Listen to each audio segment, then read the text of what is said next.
کہ مشرق سے منہ ہٹا کر مغرب کی طرف منہ کرنا ہے تو پھر مغرب کی طرف منہ کرنا ہے، تو اصل علت اور اصل وجہ تو اللہ کا حکم ہے۔ آپ کو یاد ہے جو حضرات حج پہ گئے ہیں انہیں اچھی طرح یہ یاد ہوگا، اور جو مسئلہ سنتے ہیں انہیں بھی یہ مسئلہ یاد ہوگا، اور یقیناً کہ حاجی حضرات جب جاتے ہیں حج کرنے کے لیے تو عین حج کے دن میں عرفات کے میدان میں ظہر اور عصر کی نماز اگر وہاں امام کے پیچھے پڑھتے ہیں تو اکٹھی پڑھتے ہیں ظہر کے وقت میں، اور مغرب اور عشاء کی نماز اکٹھی کر کے پڑھتے ہیں عشاء کے وقت میں۔ ظہر کے وقت میں عصر کی نماز پڑھ لی، اور عشاء کے وقت میں آپ پہنچ گئے مزدلفہ میں، مغرب کے وقت میں آپ مغرب کی نماز نہیں پڑھ سکتے، انتظار کریں عشاء کا وقت داخل ہو جائے گا، پھر مغرب اور عشاء اکٹھی کر کے پڑھیں گے۔ یا اللہ، یہ کیا بات ہے کہ ہم اپنے گھروں میں ہوتے ہیں تو ہمیں حکم ہے ظہر اپنے وقت میں پڑھو، عصر اپنے وقت میں، مغرب اپنے وقت میں، عشاء اپنے وقت میں، اور اگر اس وقت کے علاوہ پڑھو گے تو گناہ ہوگا، سخت گناہ ہوگا۔ اور کتنا بڑا گناہ؟ حدیث پاک میں ارشاد ہے کہ ایک آدمی اپنی ایک نماز کو اپنے وقت سے بے وقت کر کے پڑھ دے، قضا کر کے پڑھ دے، چاہے بعد میں اس نے اس کی قضا کر لی، اس نماز کی اس نے قضا کر لی، لیکن وقت سے بے وقت کر کے پڑھتا ہے، تو اللہ سبحانہ و تعالیٰ اس ایک نماز کو وقت سے بے وقت کرنے کے نتیجے میں جو اللہ کے یہاں اصل پینلٹی ہے، اصل سزا ہے، وہ یہ ہے کہ 2,88,00,000 برس اس انسان کو جہنم میں جلنا پڑے گا۔ 2,88,00,000 برس ایک نماز کو اپنے وقت سے بے وقت کر کے پڑھنے میں ہے۔ یہاں پر ہم اپنے گھر میں تو یا اللہ یہ کیا مسئلہ ہو گیا کہ آپ خانہ کعبہ میں بلا رہے ہیں، حج کے لیے بلا رہے ہیں، اور حج کے دن میں عین جس دن حج ہو رہا ہے عرفات کے میدان میں، عرفہ کے دن آپ یہ کہہ رہے ہیں کہ ظہر کے وقت میں عصر پڑھ لو امام کے پیچھے، اور رات ہوتی ہے تو کہتے ہیں عشاء کے وقت میں مغرب پڑھو۔ اے اللہ، ساری دنیا میں قضا کرنا، عام دنوں میں اتنا بڑا گناہ، اور آپ کہتے ہیں کہ یہاں آ کر پڑھو گے تو یہاں اپنے وقت پہ پڑھو گے تو گناہ ہے، وقت سے پہلے پڑھنا ہے اور وقت کے بعد پڑھنا ہے۔ اے اللہ ایسا کیوں ہے؟ تو اللہ سبحانہ و تعالیٰ کی طرف سے آواز آتی ہے، مشیت پکار پکار کر یہ کہتی ہے کہ محمد بلال، یہاں دیکھنا یہ نہیں ہے کہ تم نماز پڑھتے ہو، وقت کی پڑھتے ہو، تم وقت کے پابند نہیں ہو، تم میرے امر کے پابند ہو۔ اگر میں نے کہہ دیا کہ ظہر کو ظہر کے وقت میں پڑھنا تو ظہر کو ظہر کے وقت میں پڑھنا عبادت، میں نے کہہ دیا کہ عصر کو عصر کے وقت میں پڑھنا تو عصر کو عصر کے وقت میں پڑھنا عبادت، مغرب کو مغرب اور عشاء کو عشاء کے وقت میں پڑھنا تو اس وقت پڑھنا عبادت، اور میں نے یہ کہہ دیا کہ نہیں، یہاں ظہر کے وقت میں عصر پڑھنا اور عشاء کے وقت میں مغرب پڑھنا تو میرے حکم کو پورا کرنا عبادت ہے، اس کو اس وقت سے مؤخر کر کے پڑھنا عبادت ہے۔ اگر وقت میں پڑھا تو یہ عبادت نہیں، تو معلوم یہ ہوا تم تو وقت کے بندے ہو، تم میرے حکم کے بندے نہیں ہو۔ ہم تو یہ دیکھنا چاہتے ہیں تم میرا حکم مانتے ہو کہ نہیں۔ اصل جو ہے وہ اللہ رب العزت کا حکم ہے، کہہ دیا کہ وقت میں پڑھو تو وقت میں پڑھو، اور اللہ نے کہہ دیا کہ نہیں پڑھو تو نہیں پڑھو۔ آپ اپنے ہاتھ کو کاٹ سکتے ہیں؟ نہیں۔ ابھی میں کہوں کہ آپ اپنا ہاتھ کاٹ دیں، آپ کہیں گے گناہ ہے۔ میں کہوں اپنے آپ کو چھری مار دیں، گناہ ہے۔ اپنی گردن کاٹ دیں، گناہ ہے۔ خودکشی ہے، حرام ہے۔ اللہ نے منع کیا، لا تقتلوا انفسکم، میں نے کہہ دیا نہیں، اپنے آپ کو ہلاکت میں نہیں ڈالنا ہے، اپنا قتل نہیں کر سکتے، خودکشی حرام ہے، سوئسائڈ حرام ہے، نہیں کر سکتے۔ لیکن جب اللہ سبحانہ و تعالیٰ کہہ دے کہ میدان جہاد میں جاؤ اور میرے دین کو سر بلند کرتے ہوئے اگر اپنی جانوں کا نذرانہ پیش کر دو تو اس وقت جہاد کرنا اور اپنی جانوں کا اللہ کی راہ میں پیش کر دینا یہ عبادت ہے، اور سب سے بڑی عبادت اور شہادت ہے۔ یہاں یہ کرو گے کہ تم اپنے آپ کو کسی بیماری کی وجہ سے، کسی گھبرا کر پریشانی کی وجہ سے، کسی اور وجہ سے اپنے آپ کو مارو گے، خودکشی کرو گے تو گناہ ہے، اور مرتے دم سے لے کر قیامت تک کی صبح کے لیے اسی عذاب کے مرحلے سے تمہیں گزرنا پڑے گا۔ چھری مار دی، مر گئے، اور ہم کو کیا نظر آتا ہے؟ اس آدمی کو سکون آ گیا۔ جناب رسول اللہ صلی اللہ علیہ وسلم فرماتے ہیں اب قیامت تک کی صبح کے لیے اس انسان کو عالم برزخ میں اس کے ہاتھوں میں چھری دے دی جائے گی، اور وہ اپنے آپ کو چیرتا رہے گا، مارتا رہے گا، اور تکلیفیں اٹھاتا رہے گا یہاں تک کہ قیامت کی صبح آ جائے۔ کسی آدمی نے یہاں شراب پی لی، گولی کھا لی، شراب پی لی، زہر کھا لیا اور مر گیا، تو ہم کیا سمجھتے ہیں؟ اس کو مصیبت سے نجات مل گئی۔ لیکن میرے آقا جناب رسول اللہ صلی اللہ علیہ وسلم فرماتے ہیں کہ اب قیامت تک کی صبح کے لیے اس کے ہاتھوں میں زہر دے دیا جائے گا، اور وہ زہر کھاتا رہے گا، اور پھر زہر کی تکلیف اس کو پہنچتی رہے گی، اور اسی تکلیف میں مبتلا ہوتا رہے گا اور مبتلا ہوتا رہے گا یہاں تک کہ قیامت کی صبح ہو جائے۔ اس کو آرام نہیں آئے گا۔ جس نے اپنے آپ کو اوپر پہاڑ سے کسی اونچی جگہ سے جا کر گرا دیا، اور گرانے کے بعد موت آ گئی، دنیا یہ سمجھتی ہے کہ خودکشی کر لی، مر گیا، سکون پا گیا، میرے آقا فرماتے ہیں اللہ اسے بلند جگہ پہ پہنچا دیں گے، اور وہاں سے اسے اپنے آپ کو گرانا پڑے گا، اور گرا کر نیچے تکلیف میں پہنچے گا، اور پھر واپس اس کو اوپر پہنچایا جائے گا یہاں تک کہ قیامت تک کی صبح کے لیے اس کو یہ عذاب ہوتا رہے گا۔ تو خودکشی بہت بڑا گناہ ہے، اسلام میں کسی صورت میں اس کی اجازت نہیں۔ آدمی اس کا سوچ نہیں سکتا، اس کو حلال سمجھ کے کرنے والا کافر ہے۔ خودکشی کو حلال سمجھے اور کہے کہ خودکشی کرنا حلال ہے، حلال سمجھ کے کرنے والا کافر ہے، ایمان سے نکل جاتا ہے، بے ایمان ہو جاتا ہے، اور خودکشی کو حرام سمجھتا ہے، کہتا ہے یہ گناہ کا کام ہے، لیکن کیا کروں، مجبور ہوں، اور پھر انسان اس کو حرام سمجھتے ہوئے خودکشی کو اختیار کرتا ہے اور اس خودکشی کرتا ہے، تو یہ بہت بڑا گنہگار ہے، فاسق ہے، فاجر ہے، بڑے درجے کا گنہگار ہے۔ لیکن وہی اللہ سبحانہ و تعالیٰ کہے کہ نہیں، اب اپنے آپ کو تم مار رہے تھے، نہیں، اب تم میرے راستے میں نکلو، اور میرے راستے میں نکل کر میرے دین کو بلند کرتے ہوئے اگر تمہارے ہاتھ کٹ جائیں، تمہارے پاؤں کٹ جائیں، تمہاری ناک کٹ جائے، تمہارے کان کٹ جائے، حتیٰ کہ تمہاری گردن کٹ جائے تو کاٹ دینا، اس کو میں اپنی راہ میں بہت بڑا اعزاز سمجھوں گا، اور تیری اس جان دینے کو، عام جان دینا، اور گناہ تو بڑی دور کی بات ہے، عام جان دینا بھی تصور نہیں کروں گا، بلکہ شہادت کا مرتبہ دوں گا، اور جانتے ہو پھر تمہارے ساتھ کیا اعزاز کروں گا؟ عام لوگوں کی روح ہے تو فلک الموت نکالتے ہیں اپنے ہاتھوں سے، اللہ فرماتے ہیں تمہاری روح کو میں اپنے ہاتھ سے خود نکالوں گا۔ شہید کی روح کو اللہ اپنے ہاتھ سے خود نکالتے ہیں۔ ان اللہ اشترى من المؤمنین انفسهم واموالهم بان لهم الجنہ، بے شک اللہ سبحانہ و تعالیٰ نے خرید لی ہے، اللہ کہتے ہیں میں سودا کر چکا ہوں مومنوں سے۔ اللہ یہ کیسا سودا ہے جو آپ نے مومنین سے کیا؟ ان اللہ اشترى، بے شک اللہ نے خرید لیا ہے، من المؤمنین، مومنین سے۔ کیا خرید لیا ہے؟ اللہ فرماتے ہیں میں نے ان کی جان اور ان کی مال خرید لی ہے۔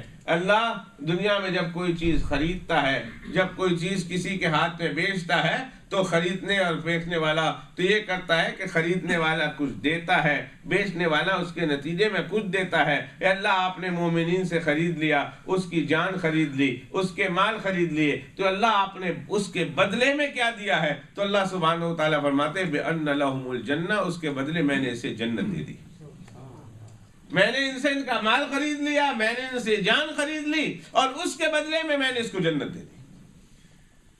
آگے سنیے، فرمایا یقاتلون فی سبیل اللہ فیقتلون ویقتلون، پھر وہ اللہ سبحانہ و تعالیٰ کے راہ میں اپنے مال کو بھی لٹاتے ہیں، اپنی جان کو بھی لٹاتے ہیں، اور اللہ سبحانہ و تعالیٰ کے راستے میں مقاتلہ کرتے ہیں، جنگ کرتے ہیں، جہاد کرتے ہیں، اللہ کے راہ میں ہر طریقے سے، اور آخری درجے میں اگر اپنی جانوں کا نذرانہ دینا پڑے تو اپنی جانوں کا نذرانہ بھی دے دیتے ہیں، اور کہتے کیا ہے؟ دی ہوئی اسی کی تھی، حق تو یہ ہے کہ حق ادا نہ ہو، دی اسی کی، دے دی کہ دی ہوئی اسی کی تھی، حق تو یہ ہے کہ حق ادا نہ ہوا۔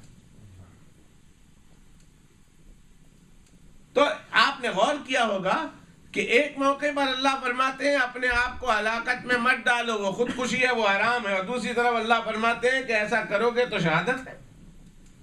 معلوم کیا ہوا؟ معلوم یہ ہوا کہ نہ اپنے جو ہے موت اپنے آپ کو ہلاک کرنا ثواب کی بات ہے، اور نہ اپنے آپ کو ہلاک کرنا گناہ کی بات ہے۔ یہاں اللہ کا حکم دیکھا جائے گا، اگر اللہ کہے اس طرح ہلاک کرنا گناہ ہے تو پھر اس طرح ہلاک کرنا گناہ ہے، اور اللہ فرمائے اس طرح اپنے آپ کو مار دینا شہادت ہے اور ثواب ہے، تو پھر اس طرح کرنا شہادت اور ثواب ہے۔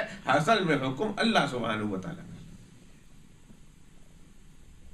ایک بہت بڑا واقعہ پیش آیا تھا بنو اسرائیل کے ساتھ، اس کی تفصیل میں آج نہیں جاؤں گا۔ پہلے سپارے میں 6 رکوع میں آتا ہے، کل کی تراویح میں آپ یہ واقعہ سنیں گے۔ اللہ سبحانہ و تعالیٰ فرماتے ہیں پھر میں نے اس کی سزا مقرر کی۔ سزا کیا مقرر کی؟ ان لوگوں کی ایک بہت بڑی غلطی کی سزا اللہ سبحانہ و تعالیٰ نے کیا مقرر کی؟ فرمایا فَاقْتُلُوا أَنفُسَكُمْ ذَلِكُمْ خَيْرٌ لَكُمْ عِنْدَ بَارِئِكُمْ فَتَابَ عَلَيْكُمْ إِنَّهُ هُوَ التَّوَّابُ الرَّحِيمُ۔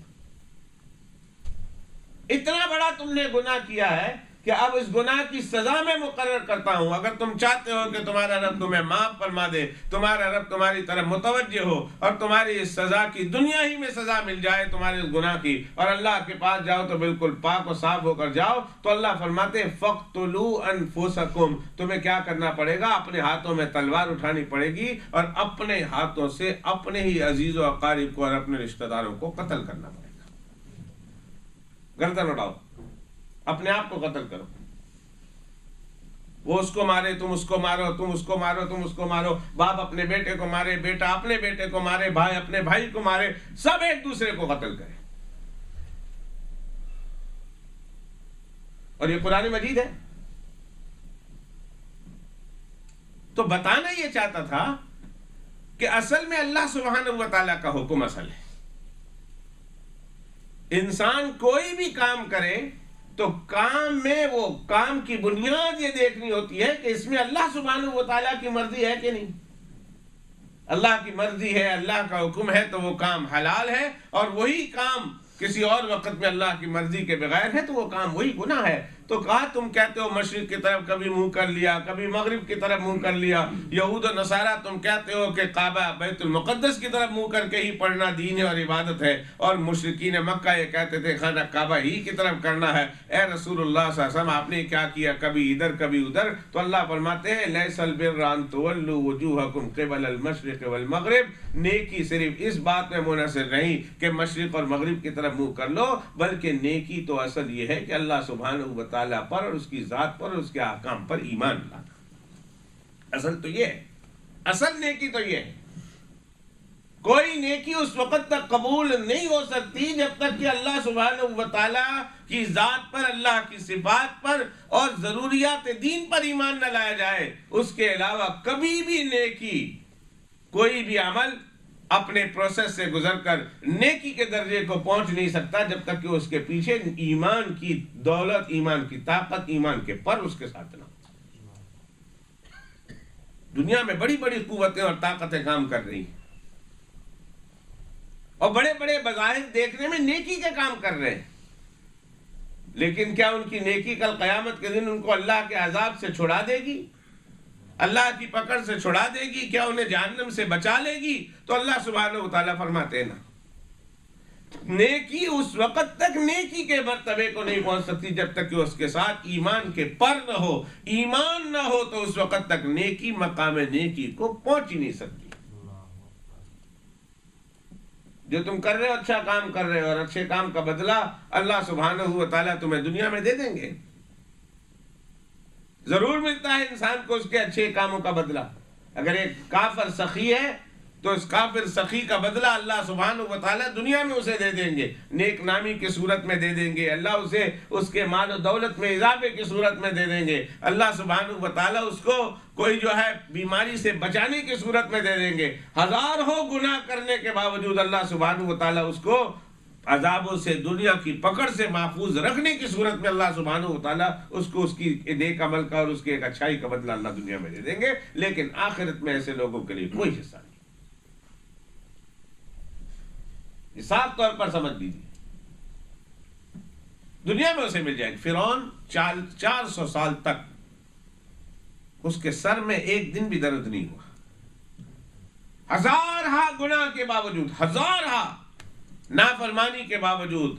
حالانکہ اس سے بڑی اور کیا نافرمانی ہوگی کہ اس نے یہ جملہ کہا تھا انا ربکم الاعلی، اے موسیٰ جس خدا کو تو پوچھتا ہے، چلو میں نے مان لیا وہ خدا ہے مگر وہ خدا چھوٹا ہے، انا ربکم الاعلی، جو خدا میں ہوں وہ تو بہت بڑا خدا، نعوذ باللہ من ذالک، انا ربکم الاعلی، میں بہت بڑا خدا ہوں۔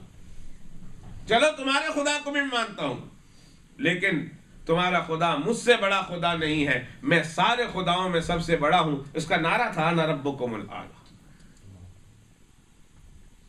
لیکن اتنے بڑی نافرمانی کے باوجود 400 سال تک کبھی اس کے سر میں درد بھی نہیں ہوا۔ مفسرین لکھتے ہیں اس کی ایک نیکی تھی جو اس کے بہت بڑے بڑے گناہوں کے ساتھ ساتھ اس کی ایک نیکی تھی جو اس کو بڑے بڑے اللہ کے پکڑ سے اور عذاب سے بچا رکھتی تھی۔ وہ نیکی یہ تھی کہ اس کا کھانے کا لنگر عام تھا، اس کے یہاں کھانے کا لنگر عام تھا۔ غریب، مسکین، فقراء، محتاج جو اس زمانے میں روزی روزگار کے محتاج تھے وہ اس کے دسترخوان پہ آ کے کھا جایا کرتے تھے۔ اور جب اللہ سبحانہ و تعالیٰ کا پکڑ کا فیصلہ ہوا تو اس کے مشیروں نے، اس کے وزیروں نے اس کو مشورہ دیا کہ یہ کیا لنگر چلا رکھا ہے، اپنے خزانہ سے ان لوگوں کو کھلاتے ہو، ارے مرے بھوکے مرے کھائیں جہاں جائیں، آپ نے کیوں ان کی ذمہ داری لے رکھی ہے؟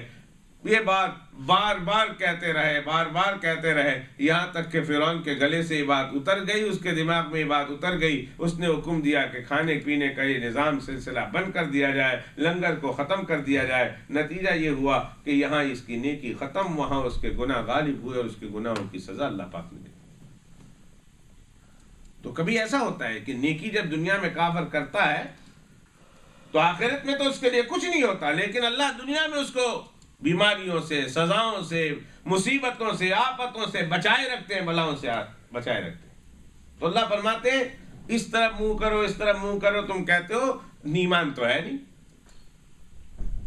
اصل نیکی تو اللہ سبحانہ و تعالیٰ پر ایمان لانا ہے۔ کہا وَلَٰكِنَّ الْبِرَّ مَنْ آمَنَ بِاللَّهِ، اصل نیکی تو یہ کہ اللہ پر ایمان لاؤ، والملائکہ، فرشتوں پر ایمان لاؤ، والنبیین، نبیوں پر ایمان لاؤ۔ بڑے بڑے اللہ سبحانہ و تعالیٰ نے والکتاب والنبیین یہ بیان کرنے کے بعد آگے اللہ سبحانہ و تعالیٰ نے پھر نیکی کا، مالی نیکی کا اللہ نے ایک سلسلہ شروع کرتے ہوئے یوں فرمایا وَآتَ الْمَالَ عَلَىٰ حُبِّهِ ذَوِي الْقُرْبَىٰ، ایک بندے کو اپنے مال سے بہت محبت ہے، ایک بندے کو اپنے مال سے بڑا لگاؤ ہے، ایک بندہ اپنے مال سے بہت شدید درجے کی محبت رکھتا ہے۔ اس کو یہ نہیں کہ اس کے پاس مال کتنا ہے، اب اس کو مال کی پرواہ نہیں، مال کی بہت پرواہ ہے۔ اس کا نفس کنجوسی سے ڈرتا بھی ہے، ڈرتا ہے کہ میں فقیر ہو جاؤں گا، میں مسکین ہو جاؤں گا، اس لیے مال کو بچا کے رکھو، مال کو بچا کے رکھو، مال کو بچا کے رکھو۔ لیکن اس کے باوجود بھی وَآتَ الْمَالَ عَلَىٰ حُبِّهِ، باوجود اس کے کہ اس کو اپنے مال سے بہت زیادہ محبت ہے،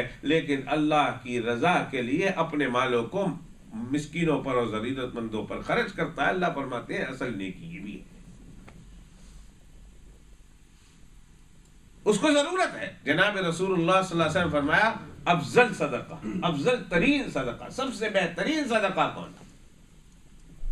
فرمایا وَأَنْتَ صَحِيحٌ شَحِيحٌ، فرمایا بہترین صدقہ یہ ہے کہ تو تندرست بھی ہو، تندرستی کی حالت ہے، بالکل کوئی بیماری نہیں، بالکل تندرست ہے، اور اس مال کے بارے میں تو بڑا حریص بھی ہے، بڑی محبت ہے اس مال سے، اور پھر مال سے محبت بھی کرتا ہے، اور بھکاری بن جانے کا، فقیر بن جانے کا خدشہ بھی ہے، خطرہ بھی ہے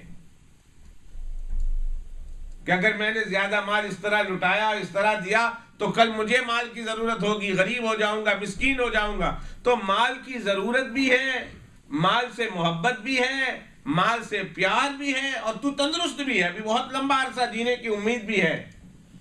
ان تمام چیزوں کے باوجود جب بندہ اللہ سبحانہ و تعالیٰ کی راہ میں اپنے ہاتھوں سے صدقہ کرتا ہے تو اللہ فرماتے ہیں دنیا میں جتنے لوگ صدقات کرتے ہیں مجھے ان تمام لوگوں میں تیرا صدقہ کرنا بہت پسند آیا ہے، تیرا صدقہ کرنا بہت پسند ہے، اس لیے کہ تو تندرست بھی تو ہے، بخیل بھی تو ہے، ڈرتا بھی ہے، مال سے محبت بھی ہے، اور پھر ڈرتا بھی ہے کہ کہیں غریب نہ ہو جاؤ، لیکن ان تمام چیزوں کو، سب چیزوں کو پس پش ڈالتا ہے اور کہتا ہے میں نے اپنے اللہ کو راضی کرنے کے لیے، اس کے غصے سے بچنے کے لیے، اس کی رضا کو حاصل کرنے کے لیے میں جو ہے صدقہ دیتا ہوں۔ اللہ فرماتے ہیں دنیا میں اور لوگ بھی صدقہ کرتے ہیں لیکن تیرا صدقہ کرنا مجھے بہت پسند آیا، اور فرمایا وہ صدقہ جناب رسول اللہ صلی اللہ علیہ وسلم فرماتے ہیں، اسی حدیث میں آگے ہے، فرمایا وہ صدقہ کیا ہوا کہ جب انسان کو موت آنے لگی ہو اور وہ کہے فلاں کو اتنا دے دینا، فلاں کو اتنا دے دینا، فلاں جگہ اتنا دے دینا، فرمایا جناب رسول اللہ صلی اللہ علیہ وسلم نے اب کیا دے رہا، وہ تو فلاں کا مال ہو چکا ہے،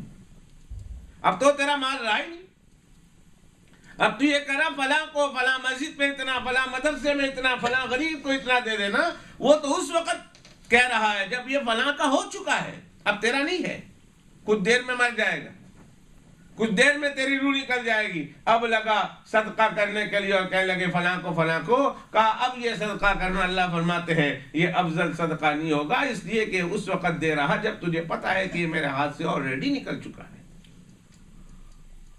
تو قرآن مجید سنیے، فرمایا وَآتَ الْمَالَ عَلَىٰ حُبِّهِ ذَوِي الْقُرْبَىٰ، اب یہ بندہ پیسے سے محبت بھی ہے، دل میں اس کی شدید محبت اور تقاضا بھی ہے اور تعلق بھی ہے، لیکن اس کے باوجود اللہ کی رضا کے لیے، اللہ کی محبت کو مد نظر رکھ کر وہ اللہ سبحانہ و تعالیٰ کے راستے میں لٹاتا ہے، تو اللہ فرماتے ہیں کہاں دیتا ہے، کہا سب سے پہلے وَآتَ الْمَالَ عَلَىٰ حُبِّهِ ذَوِي الْقُرْبَىٰ، رشتہ داروں میں، قرابت داروں میں، رشتہ داروں میں، اور رشتہ داروں میں اگر ضرورت مند ہو تو زکوٰۃ دینا، اگر زکوٰۃ ان کو لگتی ہو، اور اگر زکوٰۃ نہ لگتی ہو مگر رشتہ دار ضرورت مند ہو تو ان میں للہ تقسیم کرنا، یاد رکھیے کہ دوہرا اجر ہے، دوہرا اجر، دو ثواب ہے اس میں، ایک ثواب تو غریبوں پر، مسکینوں پر خرچ کرنے کا، اور دوسرا صلہ رحمی کرنے کا جو اپنے رشتہ داروں کے ساتھ کرتا ہے، اور رشتہ داروں میں پھر درجے ہیں، ماں باپ ہیں سب سے پہلے، اگر ماں باپ ضرورت مند ہے تو ماں باپ کو دو،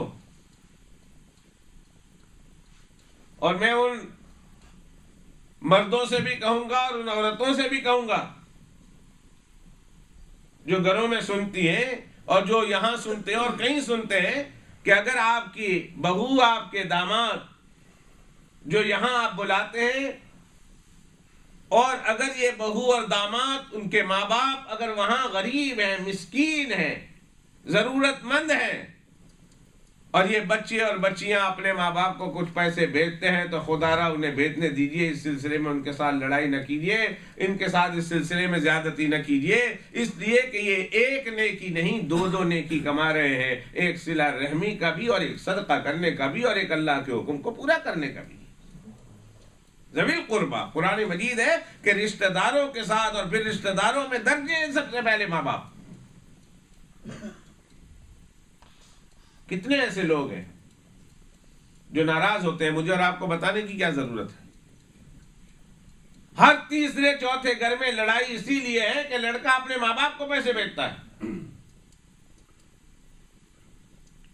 بہت زیادہ بھی بھیجنے کے لیے نہیں کہ یہاں اپنی بیوی بچوں کو بھوکا مارو اور وہاں سب کچھ بھیج دو، میں اس کا بھی قائل نہیں، لیکن یہاں ضرورت پوری کرنے کے بعد اگر وہ ان میں سے کوئی ضرورت بچا کر اپنے ضرورت ماں باپ کو، ضرورت بھائی بہنوں کو، اپنے ضرورت مند جو ہے رشتہ داروں کو اگر کچھ بھیجتا ہے تو خود قرآن مجید نے اس کی تعلیم دی ہے کہ یہ سب سے بڑی نیکی ہے کہ وہ اپنے رشتہ داروں پر مال کی محبت کے باوجود اللہ سبحانہ و تعالیٰ کے راستے میں اللہ کی رضا کی خاطر ان پر خرچ کرتا ہے۔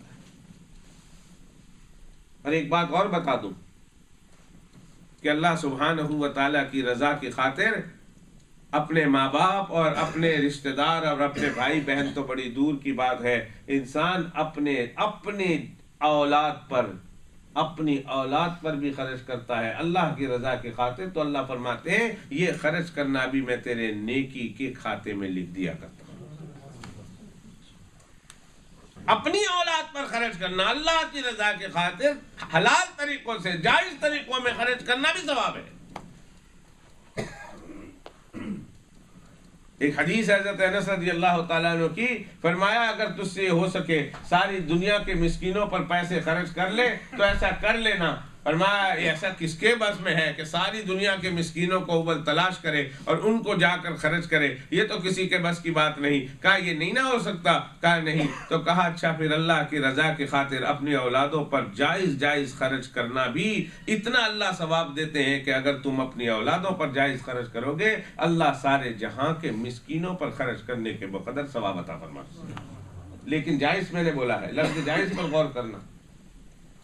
بچوں کی وہ ڈیمانڈز جو ناجائز ہو، بچوں کی وہ ڈیمانڈ جو حرام ہو، بچوں کی وہ ڈیمانڈ کہ جس کی شریعت مطہرہ میں اجازت نہ ہو، ایسے جگہوں پر خرچ کرنا ثواب نہیں گناہ ہے۔ بچے کے جائز تقاضے ہوں، شریعت مطہرہ کے تقاضے ہوں، ضرور پورا کیجیے، اللہ اجر دے گا۔ آگے فرمایا وَآتَ الْمَالَ عَلَى حُبِّهِ ذَوِي الْقُرْبَى وَالْيَتَامَى، یتیموں پر خرچ کرو۔ یتیم کون؟ وہ نابالغ بچہ اور بچی کہ جس کے باپ فوت ہو گئے ہو اور پیچھے اس کے پاس اتنے پیسے نہ ہوں کہ وہ اپنی ضرورت پوری کر سکتا ہو، تو رشتہ داروں کے بعد جناب رسول اللہ صلی اللہ علیہ وسلم، حدیث پاک میں بھی آگے چل کر بتاؤں گا، اور قرآن مجید ہے کہ قرآن مجید میں اللہ فرماتے ہیں اب نیکی یہ ہے کہ رشتہ داروں کے خرچ کرنے کے بعد یتیموں پر خرچ کرو۔ جناب رسول اللہ صلی اللہ علیہ وسلم نے فرمایا یتیموں کی کفالت کرنے والا، یتیموں کی دیکھ بھال کرنے والا، یتیموں کی ضرورتیں پوری کرنے والا، یہ انسان میری نگاہ میں اتنا اعلیٰ ہے، میری نگاہ میں اتنا بلند و بالا ہے کہ کل قیامت کے دن اللہ کے پیغمبر صلی اللہ علیہ وسلم فرماتے ہیں اللہ ایسے انسان کو میرے ساتھ اس طرح اتنا قریب کھڑا کرے گا جس طرح یہ میری دو انگلیاں ایک دوسرے کے قریب ہیں، ان دونوں انگلیوں کے درمیان کوئی گیپ نہیں۔ انا وکافل الیتیم کہاتین فی الجنہ، فرمایا جنت میں ہم دونوں اس طرح ہوں گے جس طرح یہ دو انگلیاں اکٹھی۔ غور کیا آپ نے کہ ایک یتیم کی پرورش کرنے پر اللہ سبحانہ و تعالیٰ کے پیغمبر کتنی بڑی خوشخبری دے رہے ہیں کہ یتیموں کی پرورش کرو۔ اب اللہ نے تمہیں دیا ہے تو جہاں رشتہ داروں پر خرچ کرنا ہے، اپنے محتاج جو ہے وہ رشتہ داروں پر، ذوی القربہ پر، قرابت داروں پر خرچ کرنا ہے، تو اس کے بعد یتیموں کو بھی بھولنا نہیں، اس لیے کہ ان بیچاروں کے باپ نہیں ہے اور وہ ضرورت مند ہے۔ آج باپ ہوتا تو کہیں سے کما کر لے آتا، آج تم باپ تو نہیں لیکن باپ کی جگہ بن سکتے ہو، باپ کا مقام لے سکتے ہو، باپ بن کر ان کی ضرورتیں تو پوری کر سکتے ہو، اس لیے ان کا خیال رکھنا اور دیکھ بھال کرنا۔ فرمایا دنیا میں تم ان کی دیکھ بھال کرو، قیامت کے دن تمہیں میں اپنے ساتھ اپنی معیت میں خود کھڑا کروں۔ کتنا خیال رکھتے تھے جناب رسول اللہ صلی اللہ علیہ وسلم۔ یتیموں کا یوں فرمایا کہ ایک یتیم بچہ سامنے سے آ جائے اور آپ نے دیکھا یہ یتیم ہے اور دینے کے لیے کچھ نہیں، آپ کے پاس بھی پیسے نہیں، لیکن ایک یتیم بچہ ہے۔ ہر آدمی اپنے بچے کے سر پر تو ہاتھ پھیر لیتا ہے، پیار کر لیتا ہے، بوسہ لے لیتا ہے، گود میں بٹھا لیتا ہے۔ اب یہ یتیم کا باپ تو ہے نہیں، کون اس کو بٹھائے گا، کون اس کا بوسہ لے گا، کون اس کا پیار لے گا؟ تو کہا وہ یتیم بچہ جب سامنے سے آ جائے، جب یتیم بچے پر تمہارا گزر ہو، اس کا تمہارے اوپر گزر ہو، تو اس یتیم بچے کے سر پر شفقت کے ساتھ ہاتھ پھیر دینا، محبت کے ساتھ ہاتھ پھیر لینا۔ کہا تمہارے ہاتھ کے نیچے جتنے بال آئیں گے اس بالوں کے بقدر اللہ تمہارے نامہ اعمال میں اتنی نیکیاں لکھتے ہیں۔ اب ایک انسان، ایک بچے کے سر پر کتنے بال ہوں گے کس نے گنے؟ کوئی گن سکتا ہے؟ ایک انسان کے سر پر کتنے بال؟ کہا تمہارا کام نہیں دیا ہے مت دو، لیکن شفقت کے ساتھ، اور اسے یہ احساس مت ہونے دو کہ اس کا باپ نہیں ہے، ورنہ وہ اس کے ساتھ پیار کرتا۔ ایک دن سرور دو عالم صلی اللہ علیہ وسلم موجود تھے کہ ایک صحابی رضی اللہ تعالیٰ عنہ ایک اپنا بچہ دوسرے بچوں کے ساتھ کھیل رہا تھا، اس بچے کو لینے کے لیے آئے کہ بیٹا چل گھر چل، ٹائم ہو گیا چل۔ جس طرح ہم لوگ کرکٹ کھیل رہے ہو بچے، گولی کھیل رہے ہو، فٹ بال کھیل رہے ہو، کسی اور کام میں مشغول ہو سارے بچے، تو ہم آتے ہیں کہتے ہیں چل پتر چل گل چلیے، لے کے جاتے ہیں، ٹائم ہو جاتا ہے۔ جناب رسول اللہ صلی اللہ علیہ وآلہ وصحبہ وسلم دیکھ رہے تھے ایک صحابی اپنے بچے کو بچوں میں کھیل رہے تھے، اس کو لے کر جانے کے لیے بلایا تو اللہ کے پیغمبر علیہ السلام نے فرمایا ذرا ٹھہر جاؤ، بعد میں آ کے لے جانا، اس کو کھیلنے دو۔ مجال تو تھی نہیں کہ اللہ کے پیغمبر علیہ السلام نے فرما دے اور وہ انکار کرے، وہ چھوڑ کے چلے گئے۔ جب تھوڑی دیر کے بعد آئے تو اللہ کے پیغمبر علیہ السلام سے پوچھا اب لے جاؤں؟ کہا اب لے جائیں، اجازت ہے۔ کہ یا رسول اللہ پہلے لے جانے کی اجازت کیوں نہیں تھی؟ فرمایا وہ اس لیے میں نے منع کر دیا تھا کہ یہ جس بچے کے ساتھ کھیل رہا تھا وہ بچہ یتیم تھا، وہ بچہ یتیم تھا۔ میں نہیں چاہتا تھا کہ تیرا بچے کو تو لے جائے اور یتیم کو احساس ہو کہ میرا بھی کوئی باپ ہوتا جا کے لے جاتا۔ جب وہ کھیل کر خود ہی اس کا جی بھر گیا اور اس کے جانے کا وقت ہو گیا، اب وہ گھر چلا گیا ہے، اب میں تمہیں اجازت دیتا ہوں اپنے بچے کو تو گھر لے جا۔ غور کیا آپ نے؟ کتنی شفقت، کتنی محبت! اور قرآن مجید کی یہ تعلیم ہے کہ رشتہ دار غریب ہوں، مسکین ہوں، فقیر ہوں، محتاج ہوں، ان کی مالی اعانت کے بعد اگر اللہ سبحانہ و تعالیٰ نے تمہیں ہمت دی ہے، سکت دی ہے، توفیق دی ہے، طاقت دی ہے، تو پھر اللہ سبحانہ و تعالیٰ کے ان یتیم مسکین بچوں پر، جسے یتیم کہتے ہیں، جسے جو ہے یہ کہتے ہیں جس کا کوئی باپ نہیں، جسے یتیم ہی کہتے ہیں، کہا یتامہ پر تم اپنے پیسے خرچ کرو۔ پتہ ہے تمہیں پیسے کی بڑی محبت ہے، لیکن دوسرا اللہ سبحانہ و تعالیٰ مصرف بتاتے ہیں کہ ذوی القربیٰ والیتامہ، یتیموں پر خرچ کرو۔ آج ہم یتیموں پر خرچ کیا کرتے ہیں؟ یتیموں پر خرچ کرنا تو بڑی دور کی بات ہے، اب زمانہ ایسا آ گیا، قرآن مجید کی تعلیم یہ ہے کہ یتیموں پر خرچ کرو، جناب رسول اللہ صلی اللہ علیہ وسلم کی تعلیم یہ ہے کہ یتیموں پر خرچ کرو، لیکن زمانہ ایسا آ گیا، میں غیروں کی بات نہیں کر رہا، میں اپنوں کی بات کر رہا ہوں کہ یتیموں کا مال شیر مادر کی طرح سمجھ کر انسان ہضم کر جاتا ہے کہ پوچھنے والا کوئی نہیں۔ جس کا کوئی پوچھنے والا ہو اس کا حق تو دے دیتے ہیں، لیکن جس کا کوئی پوچھنے والا ہو، جس کو کوئی پوچھنے والا نہ ہو، پرسان حال نہ ہو، اس کا مال اس طرح ہم دبا جاتے ہیں کہ گویا یہ ہمارا ہی مال ہے اور ہمیں کوئی پوچھنے والا نہیں، سب کھا جاتے ہیں۔ اپنے ملکوں میں چلے جائیں، خواہ وہ انڈیا ہو، خواہ پاکستان ہو، خواہ دنیا کے اور خطے ہوں، ہم جس علاقے سے آئے ہیں ہم میں سے ہر ایک کو پتا ہے کہ یتیم جس کا کوئی پوچھنے والا نہیں، اس کے پیسے جو اس کے ہاتھ میں جس طرح آئے اس نے رکھ لیے اور دبا لیے، اور بیچارے کے پاس اتنی ہمت بھی نہیں کہ وہ اپنے مال کا سوال کر سکے۔ سوال کرنے جائے وہ تو پوچھنے والا کوئی نہیں۔ سوال کرنے جائے تو وہاں سے ماں سوائے دھتکار کے، ماں سوائے رد کے اسے کچھ ملتا بھی تو نہیں۔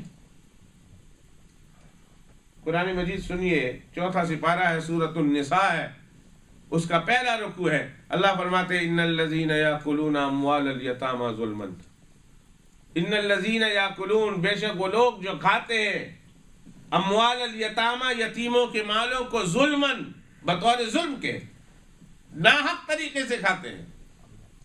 اللہ فرماتے وہ تو یہ سمجھتے ہیں کہ ہم یتیموں کا پون کھا رہے ہیں، یتیموں کے پیسے کھا رہے ہیں، یتیموں کے ہم دولت اڑا رہے ہیں، ہم گوشت اور بوٹی کھا رہے ہیں۔ اللہ سبحانہ و تعالیٰ فرماتے، اگلا جملہ سنیے، فرمایا انما یاکلون فی بطونہم نارا، در حقیقت وہ کھانا نہیں کھا رہے ہیں، وہ جہنم کے انگارے کھا رہے ہیں۔ آج نظر آ رہی ہے کہ وہ یہ کھا رہے ہیں، کھانا کھا رہے ہیں، پیسے کھا رہے ہیں۔ اللہ فرماتے انما یاکلون فی بطونہم نارا، وہ در حقیقت کھانا نہیں، مال و دولت نہیں کھا رہے، وہ جہنم کے انگارے کھا رہے ہیں۔ وَسَيَصْلَوْنَ سَعِيرًا، اللہ فرماتے کل قیامت کے دن ایسے انسانوں کو گھسیٹ کر جہنم میں ہم پھینک دیں گے، گھسیٹ کر ایسے لوگوں کو جہنم میں پھینک دیا جائے گا۔ کتنی عجیب بات سناؤں آپ کو۔ سیدنا امام اعظم امام ابو حنیفہ رحمۃ اللہ علیہ، یہ تو ہمارے اور آپ کے ذہن میں یہ ہے کسی چودھری کی بات کر رہے ہوں گے۔ پاکستان میں، ہندوستان میں کوئی بڑا آدمی ہوگا جو یتیموں کا مال کھا جاتا ہے، کوئی وڈیرا ہوگا جس کی بات کر رہے ہیں، میں آپ کو سنانا چاہتا ہوں، اللہ معاف کرے، اللہ معاف کرے، اگر ہم نے دھیان نہیں دیا تو ہم میں سے ہر ایک اس لعنت میں مبتلا ہو سکتا ہے، ہم میں سے ہر ایک اس لعنت میں، اس بیماری میں گرفتار ہو سکتا ہے۔ سنیے یہ واقعہ، سنیے، میں اس واقعے سے آپ کو پتا چل جائے گا میری کیا مراد ہے۔ امام اعظم امام ابو حنیفہ رحمۃ اللہ علیہ، جو ہم سب کے امام ہیں، جس کے ہم پیروکار ہیں، مقلد ہیں، ان کے فقہ کی ہم تقلید کرتے ہیں۔ کسی آدمی کی عیادت کو گئے، سنا بہت بیمار ہے، وہ عیادت کو چلے گئے، رات کا وقت ہے۔ جب پہنچے تو اس زمانے میں یہ دیوا بتی تھی، یہ تو بتی نہیں تھی روشنی، وہ دیوا بتی تھی، موم بتی کی طرح تیل میں بجتی تھی، بت چلتی تھی اس کی طرح۔ ان کے پاس بیٹھے ہوئے تھے، کچھ پڑھ رہے تھے۔ اچانک کیا ہوا کہ دیکھتے دیکھتے امام صاحب کی موجودگی میں اس کی سانس آخری نکل گئی، انتقال ہو گیا۔ امام صاحب رحمۃ اللہ علیہ نے فوراً پھونک ماری اور پھونک مار کر روشنی بجھا دی، اندھیرا ہو گیا۔ میں اور آپ ہوں تو ہم سوچتے ہوں گے یہ کیا بے وقوفی ہے، بجھا دی۔ اللہ اکبر، وہ جس کی نظر قیامت کے دن پر ہوتی ہے، میزان پر ہوتی ہے، اللہ کی پکڑ پر ہوتی ہے، اللہ کے محاسبے پر ہوتی ہے، وہ یہ سوچتا ہے، ہم نہیں سوچتے۔ جن کی نظر ادھر ہوتی ہے نا، ان کے دماغ میں ایسی بات آتی ہے۔ پھر لوگوں کو بھی حیرانگی ہوئی کہ کیا بات ہوا کہ روشنی بجھا دی، اندھیرا کر دیا۔ میں حضرت ایسا کیوں؟ کہا جب تک یہ زندہ تھا یہ تیل اس کا تھا، تیل کا مالک یہ تھا، مرضی ہے جلاتا، 1 جلاتا، 2 جلاتا، 5 جلاتا، 10 جلاتا، صبح جلاتا، شام جلاتا، دن جلاتا، رات جلاتا، مالک یہ تھا۔ اور کہا جیسے اس کی روح ختم ہو گئی، پرواز کر گئی، اب جو کچھ پیچھے رہ گیا ہے وہ اس کی اولادوں کا ہے، وارثین کا ہے۔ اور بہت ممکن ہے کہ اس کے وارث داروں میں کوئی یتیم بچہ بھی ہو، کوئی نابالغ بھی بچہ ہو۔ جب تک اگر وہ اجازت بھی دے دے تو اس کی اجازت بھی معتبر نہیں۔ تو میں نہیں چاہتا کہ اس یتیم کے مال سے میں روشنی حاصل کروں اور کل قیامت کے دن یہی روشنی میرے لیے اندھیرا بن جائے، یہی روشنی میرے لیے اندھیرا بن جائے۔ کہا یہ یتیم بچہ بھی ہو سکتا ہے، اور یتیم بچہ کا مال میں اس کی کس طرح میں خرچ کر سکتا ہوں؟ اللہ، تب جا کر لوگوں کو پتا چلا کہ امام صاحب رحمۃ اللہ علیہ کے اس دیا کو، اس دیوا بتی کو جلانے کا یا جلانے کے بعد بجھانے کا مقصد کیا ہے۔ معلوم یہ ہوا، بتا دیا کہ لوگوں یتیم کے مال میں بہت احتیاط کرنا، کہیں ایسا نہ ہو کہ کل قیامت کے دن یتیم کا مال تم دنیا میں مال سمجھ کے ہضم کر جاؤ اور قیامت کے دن وہ تمہارے لیے جہنم کے انگارے بن جائے۔ یتیموں کا مال حرم کر جانا۔ اور یہی بات میں یہاں سے کہہ رہا تھا، کبھی ایسا بھی ہوتا ہے، مولوی صاحب نے تو کبھی پوچھنے کی زحمت ہی گوارا نہیں کی کہ جو کھانا پکا ہے کس نے پکایا؟ گھر والوں کے پیسے سے اگر پکا ہے تو گھر میں کوئی یتیم بچہ بھی ہے؟ کہیں ایسا تو نہیں کہ جو میں کھانا کھا رہا ہوں اس مردے کا، ایسا تو نہیں کہیں یتیم کا بچہ بھی، یتیم کا پیسہ بھی اس میں شامل ہو گیا ہے؟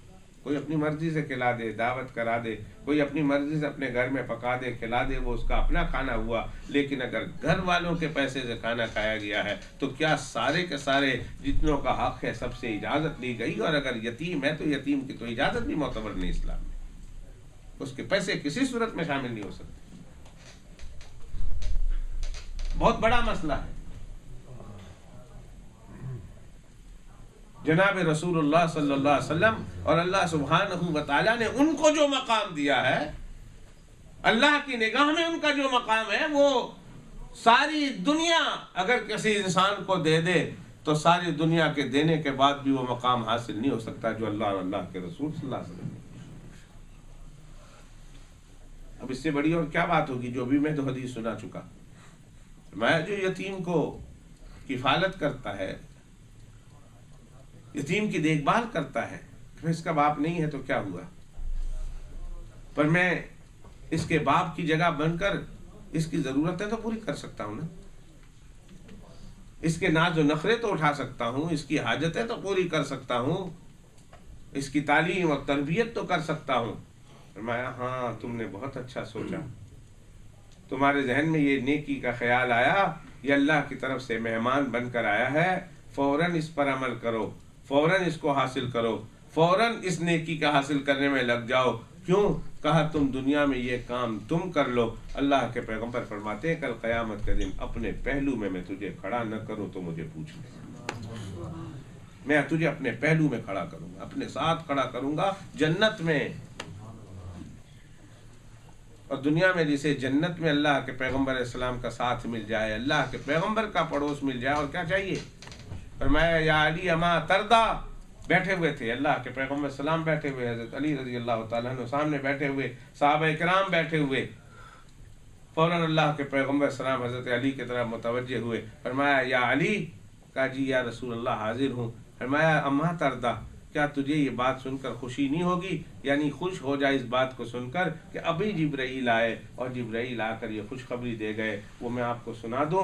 وہ خوشخبری یہ دے گئے کہ علی کو بتا دو کہ اللہ پاک نے میرے محل کے سامنے تیرے لیے محل تیار کر دیا، میرے گھر کے سامنے تیرا گھر اللہ نے تیار کر دیا۔ یہ خوشخبری اللہ نے جبرائیل کے ذریعہ سے مجھے بھی دی۔ حضرت علی رضی اللہ تعالیٰ عنہ کے آنکھوں سے آنسو روا ہو گئے خوشی کے مارے، اور کہنے لگے یا رسول اللہ، اس سے بڑی میرے لیے اور کیا بات ہوگی کہ اللہ نے آپ کے محل کے سامنے، آپ کے پڑوس میں مجھے جگہ دے دی۔ دوستو، جسے اللہ کے پیغمبر کا پڑوس جنت میں مل جائے۔ آج ہم بڑے بڑے یہاں چھوٹی چھوٹی گلیوں سے نکل کر بڑے بڑے گلیوں میں چلے جاتے ہیں، کوئی اچھے سے پوش علاقے میں چلے جاتے ہیں تو پھر خوشی کے مارے پھولے نہیں سماتے، ہم بزنس مین کے بیچ میں رہتے۔ ایک دوست پچھلے دنوں آیا، کہنے لگا میرا نیکسٹ ڈور کا نیبر جو ہے وہ فٹ بالر ہے، بلیک بن کے لیے کھیلتا ہے۔ میں نے کہا تو جنت کی ٹکٹ مل گئی، اس میں خوشی کی کیا بات ہے؟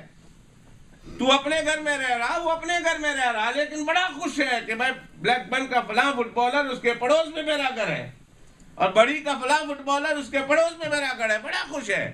ارے دنیا میں یہ خوش ہونے والوں، اس خوشی کی کوئی انتہا نہیں ہوگی کہ جس کو کل قیامت کے دن اللہ یہ کہہ دے کہ تمہیں رسول اللہ صلی اللہ علیہ وسلم کا پڑوسی بنا کر ہمیں جنت عطا کر دو۔ فرمایا تم دنیا میں یتیموں کی دیکھ بھال کر لو، تم ان کی کفالت کرو، تم ان کی ضرورتوں کے لیے خود ان کی ضرورتیں اپنے کندھوں پر اٹھا لو، ان کے بوجھ اپنے سروں پر لے لو۔ فرمایا یہ دنیا میں تم کام کرو، میں ضمانت دیتا ہوں اس بات کی کہ قیامت کے دن اللہ تمہیں میرا پڑوسی بنائے گا، اور جنت میں میں اور تم اس طرح ہوں گے جس طرح میرے ہاتھ کی یہ دو انگلی، اس کے بیچ میں کوئی فاصلہ نہیں۔ اللہ کے پیغمبر صلی اللہ علیہ وسلم فرمایا جس طرح اس کے بیچ میں کوئی فاصلہ نہیں، تمہارے گھر اور میرے گھر کے بیچ میں کوئی فاصلہ نہیں۔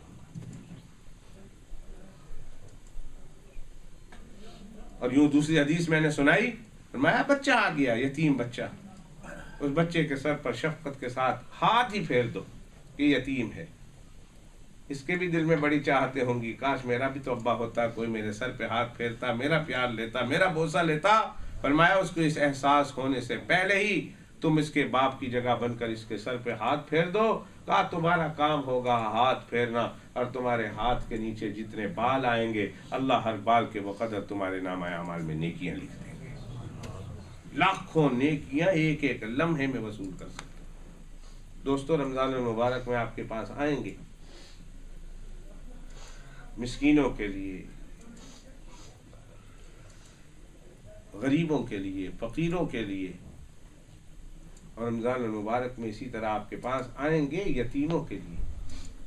بڑے بڑے مدارس کے علماء آئیں گے جنہوں نے یتیموں کا سوال کرنا ہے، جنہوں نے مدرسے کے طالب علموں کے لیے سوال کرنا ہے۔ خدا را ذہن میں رکھیے، سوچئے، ان تمام فضیلتوں کو سامنے رکھیے، ذہن میں رکھ کر جب اس طرح کے مواقع آئیں بڑھ چڑھ کر اس مد میں حصہ لینے کی اور شریک ہونے کی کوشش کریں۔